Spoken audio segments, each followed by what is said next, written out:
Hi everyone. Today I'm going to share our full paper accepted by NAACL 2024 findings, Go Geometry Problem Solver with Natural Language Description.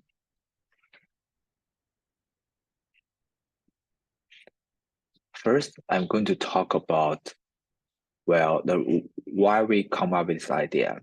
The reason is that we found that the vector representation for geometric problems cannot precisely capture geometric relationships, such as intricate points, overlap lines from the geometric diagrams.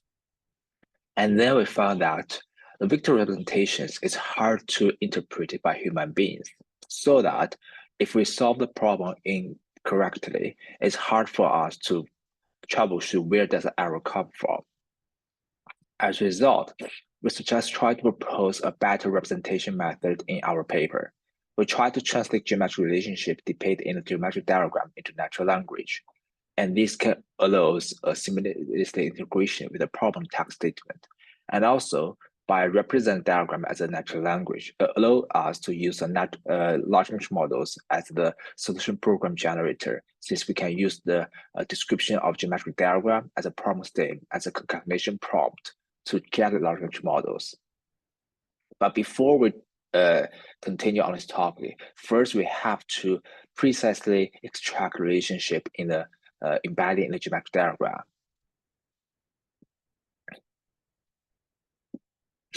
So before I talk about more details, let me briefly give you some definition of geometric components. So basically, we divide the components into two types: geometric primitives and symbols. And for symbols, we have text symbols and indication for geometric relationship. As you can see from the right diagram, we have A, B, C, D as geometric primitive name, and also we have the symbols refers to the different relationships. In the example here, highlighting orange color, it refers to the parallel line. And so before we come up, so the basic architecture of a gold model is first we have pre-parsing step, and then we have to construct relationships, and then finally we convert it into natural language. So pre-parsing, we have to extract symbols and geometric primitives. For symbols, we use the bounding box to refers to where does the symbol lies on in the diagram. For geometric primitives, we will get the mask to indicate which pixel belongs to these primitives. And this method is based on the backbone with mobile NAV2 powered by feature pairing network. And for the object detection to detect the symbols with a focus model, for geometric primitive, we use a adjustment model. After we all got this, we try to map symbols, geometric primitives separated into embeddings. These are done separately. We'll try to capture the feature embedding and spatial embedding. And then after that, we try to construct two relationships. First is a symbol to GEO, which is a relation between symbol and geometric primitives. Another one is a relation among geometric primitives, GEO to GEO. Now I'm going to give you a brief walkthrough about how our models works. First, we got a diagram, and we have to pre-parse them to get a bounding box for each symbols and the feature maps or class types of each symbols, and where does the bounding box is calculated from which feature map. And then for geometric primitives, we want to get a segmentation mask and the class type of each primitives, and also we use the second feature map to calculate the mask because to save the computation resources. And then we map the symbols and geometric primitives separately. And for symbols, we use ROI align to flatten the bounding box features into one embeddings. And for geometric primitives, we use a feature neural network to an average pool to get a flattened algorithm. And then finally, we construct a relationship, and we come up with two relationships, GEO to GEO and symbol to GEO. These relations are then converted into natural language. As you can see, from the left diagram, we have point A, B, C, D, and we can see point A, B, C, D.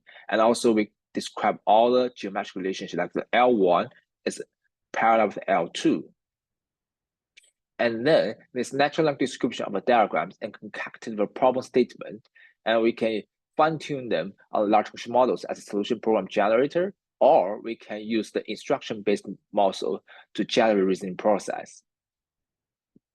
We conduct experiment on 3 datasets, UniGeo, PGPS9K, and Geometry3K, and we select the baseline carefully with a rule-based method like PGPSNet into GPS and pure neural network, Geoformer, NGS, and further to program. Our metric uses the top 3 programming accuracy, which is try to keep consistent with the other baseline methods to make a fair comparison. And here's the result compared with all the baseline. As you can see, on the UniGeo dataset, our model outperforms the best state-of-art Geoformer, and on both the calculation subset and proving subset. On PGPS9K and Geometry3K, our model outperforms a previous baseline PGPS9K with a large margin. We can also say if we use a ground truth of a geometric as a description to describe geometric diagram, our model performance still outperforms the previous baselines. And worth mentioning is that if we use a ground truth geometric diagram description, we can see the gold model's performance is better than not using ground truth. This suggests that if we can provide accurate geometric diagram descriptions, in this case, a ground truth, the model performance gets enhanced. We also conduct the application study on compare logic form and natural language, how to use different formats to describe the geometric diagram, how they influence the model's performance. We have tested 2 scenarios. First is that we compare the logic using logic form and natural language descriptions. We fine-tune T5 base as a problem-solving model. We can see that using natural language description is better than using logic form to describe the geometric diagram. And also, we have done a study on if we use nothing to describe geometric diagram, we can see model performance got decline a lot if we do not describe geometric diagram. This is reasonable because if we do not provide additional information about how geometric diagram lies on, the large language model or problem-solving model, they have no idea what does the geometric diagram is describing. And then we have tested another scenario is that we do not fine-tune large language models because recently large language models are so big. Usually how we use large language models is use the prompt to guide them. As a result, in this scenario, we try to use the combination of geometric problem descriptions and the problem statement as a concocted text to prompt the large language models. And we select llama 2 13 billions and code llama 13 billions. We can see that if we use zero-shot instruction-based large language models, using natural language description to describe geometric diagram it's also still better than using logic form. And also in nutshell, providing description over geometric diagram is better than providing nothing, as you can see from the table. As we explained previously, since we represent geometric diagram as a natural language, which means that it can easily interpret by the human being so that we can identify where does the error come from if we do not solve this problem correctly. In this case, we can distinguish pre-parsing accuracy on left table, related instruction accuracy on right table. And also we can do average study on different components according to the relation extraction model phase and problem solving model phase. On left table, upper left table, you can see our pre-parsing accuracy is quite high.